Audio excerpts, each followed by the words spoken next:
Alright, so hi everybody and welcome.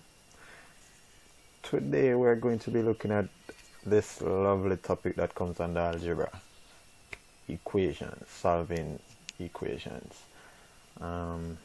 Today specifically though, we're going to be starting with the simpler equations, what we tend to call this one-step equations. So we're going to be looking at solving these equations using addition, subtraction, multiplication, and division, the four basic operations in mathematics. Alright, so let's get started. Alright, so the first thing we need to look at is what does it mean to solve an equation? Because sometimes, you know, the question may say solve this equation, and students just see this thing in front of them and they don't know the first thing to do because they're not understanding what it means to solve an equation. So solving an equation is basically to find all the values of a variable that makes that equation true. In other words, think of the variables as they're just letters, they're just symbols, things that we use to represent numbers. So we tend to use x and y, but they can be anything. So they're basically the unknown that's in that expression, or that, sorry, not expression, but equation. So the variables are the unknown that makes up the equation. So when we solve an equation, we want to find the value of that unknown that makes the equation true. Alright, so one concept that seems to help students understand the whole process of solving equations is that of the balance scale. Now we all know what a balance scale is and what's its purpose. But if you look at the concept of the balancing, then and understand that concept, then it makes solving an equation actually easier, because that's basically the foundation, balancing. So think of the balance scale now. In order for us to keep the scale balanced, the same amount of weight must be placed on both the left and the right side of the scale. So if you add or remove items from one side or from one pan of the scale, then naturally you will have to remove or add that same amount to the other side to maintain that balance. Or as it relates to equations, we want to maintain that equality. So this same method can be used to solve equations. So whatever is added or subtracted, multiplied or divided to one side, then the same must be done to keep the other side balanced. So you notice I keep on referring to that word balance, equality, because that's essentially what equations is all about, maintaining balance. So let's look at an example. Now, if I should add 10 grams on one side of the scale, as you're seeing here, then naturally the scale will tilt to the left, right? So to maintain that equality, naturally we'll have to add 10 to the other side, and then the scale will be balanced. So since both sides have the same value, then that means the equation is balanced. But what will happen if I take away 3 grams from the left pan? Let's look at it. So if we should subtract 3 grams from the left hand side, then again the scale will tilt. See? So to maintain the balance, again, what would you think we need to do? Well, if we subtract 3 from the left, we will have to subtract 3 from the right. And in doing so, then you realize that the left side will now be 7 grams. The right side would also be 7 grams. And again, once there's equality, then it means our equation, well, our balance scales are equal. So, how does it work? Solving one-step equations, because remember we said we're going to be looking at this simpler ones of this particular tutorial. So the first thing we want to do, identify which side of the equation has the variable. then we need to look and see which operation is being performed, whether it's addition, subtraction, multiplication, or division. Now we would want to do the opposite operation using the same number. And when we say opposite, you know what I mean, like the opposite of adding is subtracting and the opposite of multiplication is division, and vice versa. So now after you have identified the operation that's being performed and you do the opposite, you now want to ensure that whatever is done on one side, you will have to do that to the other side.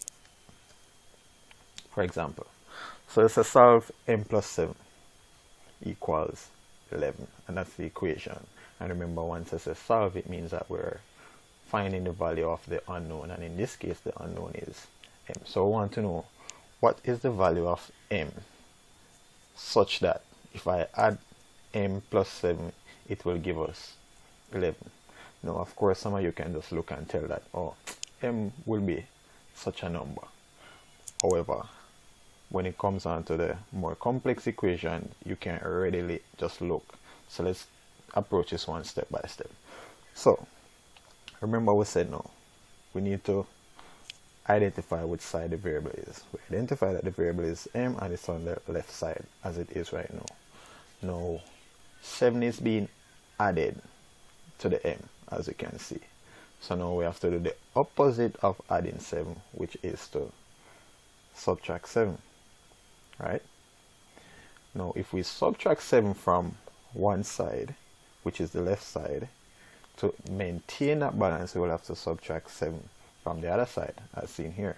So subtracting 7 from 7 will actually eliminate that 7 altogether, and now we are left with only m on the left side, and of course 11 minus 7 will now give us 4.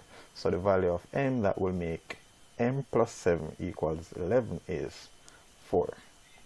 So, and here you have the notes on the right. You can make note of that also. So to undo the addition of 7, subtract 7 from both sides of the equal sign. And of course you can check your answer. Check to see if your answer is correct by simply substituting that value of m that you found earlier.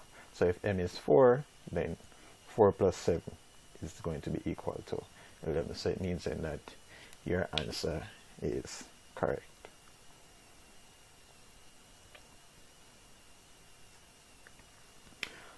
Alright, here's another example.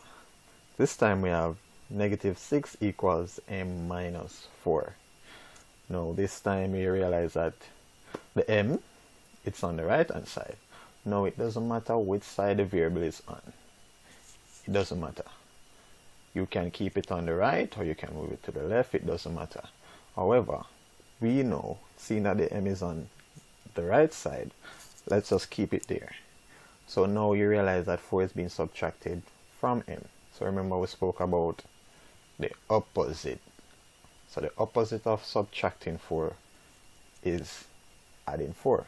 So we'll have to add 4 to this side to cancel or to eliminate that minus 4. And of course if you add 4 to one side, then you'll have to add 4 to the other side.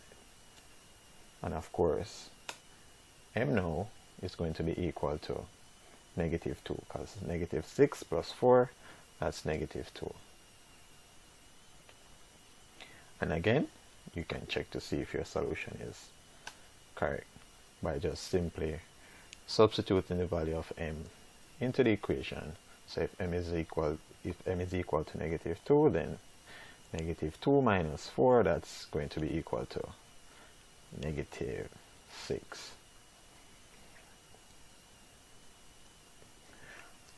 And here are some questions, like if you want to try these, then feel free to pause the video and try to answer them. Alright, so if you have attempted these, then you will realize that for the first one you will have to add 3 to both sides, and then that will give us a value of negative 9 for J. That's the first answer. If you got that one correct, then thumbs up. Second one, negative 4 opposite of negative 4 is positive 4, so we add 4 to both sides. So of course r is going to be equal to 26 plus 4, which is 30. So if you got those correct, then again, thumbs up. Now let's look at, again, one-step equations, but this time we're looking at multiplication and division. Now solve 3y equals 261. This time, if you notice, the 3 is being multiplied by y, and yes, even though there's no multiplication sign between the 3 and the y, we should know that whenever we see a number next to a letter, the operation that's being performed is multiplication. So 3y is actually 3 multiplied by y. So to get y by itself, again, we identify that the variable is y. It's being multiplied by 3, so we'll have to do the opposite of multiplying by 3, which is to divide by 3. Now again, the rules don't change. We have to maintain the balance. So if we divide one side by 3, it means that we have to divide the other side by 3. So y is going to be equal to 261 divided by 3, which equals to 87.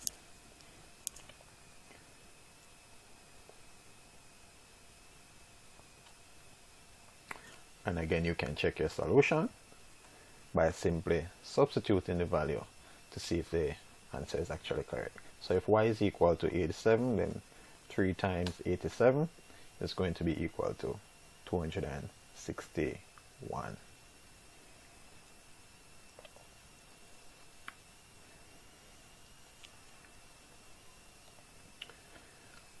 Alright, here's a tricky situation now that students tend to mess up questions like these. So use the multiplication property of negative 1. Now the equation says negative w is equal to 42. Now some students may say, but the solution is already there.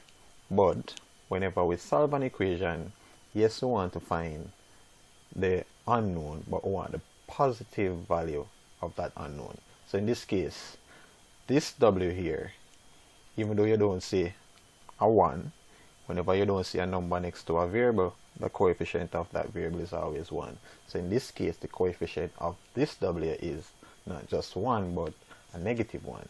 And as we said, we want to get a positive value for our unknown. So if we're going to be dividing it, since we're multiplying by negative 1, then naturally we will have to divide, which is the opposite of multiply, by a negative 1.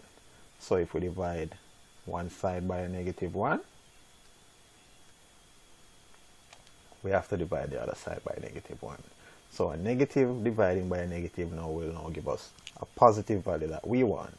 So that positive w will now be equal to 42 divided by a negative 1. If you don't know the rules, dividing a positive by a negative will give us a negative, and of course 42 divided by 1 is 42. So our solution is negative 42. And again, you know, you can always check your solution by simply substituting.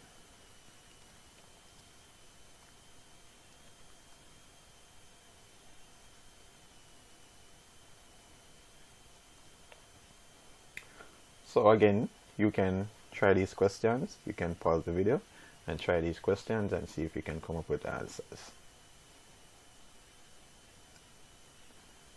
Alright, so if you have tried these questions, then you would realize that to get x by itself, since you're multiplying by a negative 6, you have to do the opposite of multiplying by a negative 6, which is to divide by a negative 6.